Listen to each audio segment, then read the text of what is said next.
We lived at F.E. Warren Air Force Base in one of the historic houses on Sergeant's Row. I was pretty naive to all the stories that were going on out there. We were in bed sleeping, and something kind of woke me up. Sitting next to the bed in a rocking chair was a little girl in a beautiful white dress, and all she was doing was sitting there rocking, and she looked very angelic but creepy at the same time, turning over to my husband and grabbing his shoulder and saying, "Oh, did you see that? Did you see that?" All I remember is her waking me up and me trying to comprehend what she was trying to say. And of course, he didn't see anything. She was gone by then. when she speaks fast, you just can't understand her.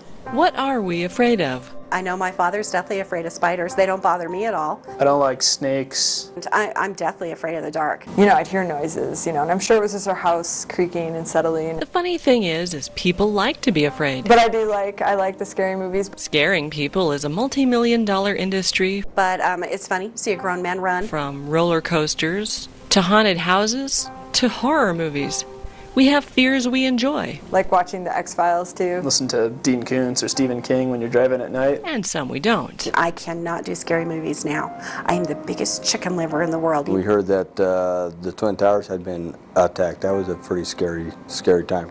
We went all over Wyoming in search of the cowboy state's scarier stuff, all the while asking ourselves, why do we like to be afraid? Sometimes. In this Halloween edition of Wyoming Folks. Just kind of makes you go, what the heck?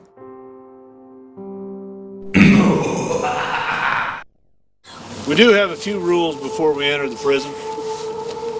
We ask that you stay close together. Every October, people come to Laramie, Wyoming to tour the historic territorial prison in the dark. People go out of their way, paying good money to be completely scared out of their minds. Well, the way that we have done this, and the reason I think that it's been so successful, is the stories that we tell are true documented stories. Lynette Nelson is in charge of the prison's ghost tours. If you think of early Laramie, it was a Wild West town. There was a lot of it had a rough and tumble beginning. The more that I learned, the more I wanted to share that with other people and make them aware of what our history was and what we had here. We start with an introduction in the Horse Barn Theater, and from there we take people on a historic hayride, which takes them to the historic part of downtown Laramie, and then we bring them back and take them through a candlelight or a dark tour through the prison. Built in 1872 with high walls and foreboding guard towers, the site housed some of Wyoming's more interesting folks. It's easy to understand why this place could make even the calmest of imaginations run a little wild. Everybody here that has worked here for a long period of time has had a story that they can't explain. As I was sitting in the dining hall, I heard voices. It seemed to me like it was a group. So there was definitely a couple of men, maybe a woman. It wasn't audible. I couldn't understand what they were saying.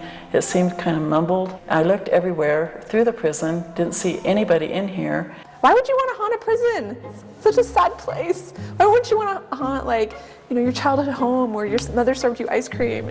Teresa Sherwood is a skeptic. For the last 4 years, I've been the curator and kind of wandering through at night, locking up or setting up exhibits. I've never really experienced everything. And I joke with people and I say that if I did see a ghost, I'd be like, we have some work to do, so get over here and help me install this exhibit. At one point, Teresa did hear the sound of footsteps in the prison. And so even though I had an idea that nobody was in here, I was so curious, I kept looking. And I kept looking for where the noise was coming from. And it was a really, really windy day and a cold day. And I finally realized that it was this window. The wind was shaking it so hard, once in a while it would lift a little bit this way and close, like that. And so that was what the footsteps were. But I just kept visualizing that it was somebody wandering around the hallways. However, not all of the strange occurrences at the prison have been explained so easily. Teresa relates an unusual experience she had when escorting a group of psychics through the prison. And a girl was walking down one of the cell blocks and she stopped and was like, got this look on her face like, ooh, something just happened. And she turned around and was looking, and one of her coworkers was like, what happened? And she's like, one of the inmates just pinched my bottom. And some of us are like trying to stifle, okay, that's kind of funny and strange. And she was dead serious, like somebody had pinched her bottom, but nobody was behind her. And she starts thinking, she's like, that totally makes sense because these guys haven't seen a woman in so long. And we were kind of offended because we're here every day and we're like, well, what's wrong with our bottoms? And so So we thought that was a little less professional. The famous outlaw Butch Cassidy did time at the prison in the late 1800s. After his release, he hasn't been seen here since. This is not true for all of the inmates. Julius Greenwald was the only inmate to ever die in the prison. He was incarcerated for murder. His cell was actually somewhere behind us here. He murdered his wife in Evanston, Wyoming. There was a tour going on. It was a guided tour, and some of the people in the back of the tour had turned around, and looked and had seen what they thought was a costume interpreter, a staff member in a prison outfit. And they're like, well, that's really weird. And then they pointed out to their friend, and then when they turned around the second time, they didn't see him. And so they went up to the front desk and said, do you guys have costume interpreters running around in the prison? And they said, well, no, just your tour guide.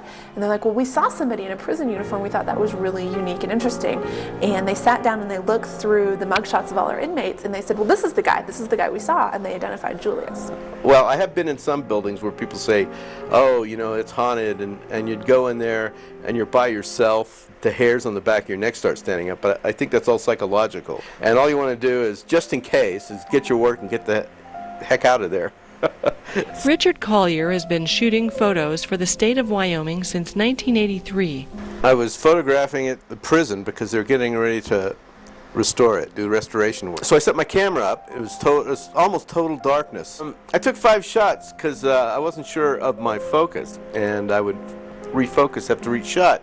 I didn't see anything weird or out of the ordinary. It just showed up on my film. It's like, wow, this is odd. The strange image that Richard captured at the prison in 1988 remains a source of controversy even today. It has form. There is some form to it. People tend to see a horse. In fact, 2 horses, or 2 separate horses. One is a larger horse head, and the other one is a head with a bridle and eyes and an ear. And some people have even seen a man in a trench coat. Having shot over 18,000 slides and negatives in hundreds of historic structures, it's unlikely that the common photographic anomalies like orbs or light leaks would have been an issue for someone with this much experience. If indeed it was a light leak, using the same film holders over and over, I would assume I would get the same effect, but I never have. I don't know, but I honestly don't think that there's an explanation. I don't think it's dust. I don't think it was the processing. I think that it's unique and it's different, and you can look at it and take what you want from it. It'd be great if I could see something that I would know was supernatural. I mean, I would love to see it, but then I'd never be able to go into an old building again. The final verdict. Do you think this place is haunted? No. Why not? I don't know, but I don't believe that it's haunted. I just don't believe it is. I haven't felt anything. Other historic sites I've worked at, I can't say the same for, but this one, no.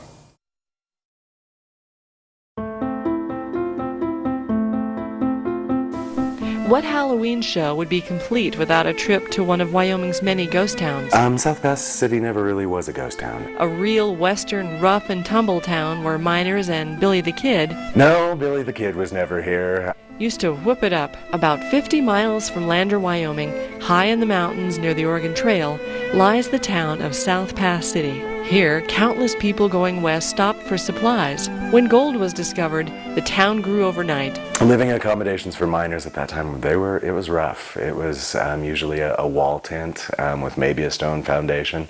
So it was cold in the evenings. A lot of times they'd come to saloons just to keep warm, get the news.